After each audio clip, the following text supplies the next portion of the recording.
السلام علیکم ورحمۃ اللہ۔ ایک بادشاہ ایک عزمی غلام کے ساتھ کشتی میں بیٹھا تھا۔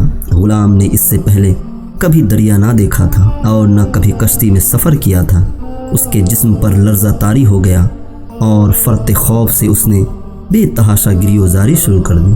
اس کی بزدلی دیکھ کر بادشاہ پریشان ہو گیا، لیکن اسے خاموش کرنے کی کوئی تدبیر نہ سوچتی تھی۔ ایک دانا بھی اسی کشتی میں بیٹھا تھا۔ اس نے بادشاہ سے عرض کی، اگر آپ حکم دیں تو اسے خاموش کر دوں۔ بادشاہ نے کہا، نہایت عنایت اور مہربانی ہوگی۔ دانا کے اشارے پر اس غلام کو دوسرے ملازموں نے دریا میں پھینک دیا۔ جب چند گوتے کھا چکا تو بالوں سے پکڑ کر کشتی کی طرف لے آئے۔ وہ دونوں ہاتھوں کے ساتھ کشتی کے پچھلے حصے کے ساتھ لٹک گیا۔ جب ایک گھڑی گزر گئی تو چپکے سے کشتی کے ایک کونے میں دبک کر بیٹھ گیا۔ بادشاہ کو دانا کی یہ تدبیر بہت پسند آئی۔ پوچھا کہ اس میں کیا حکمت تھی؟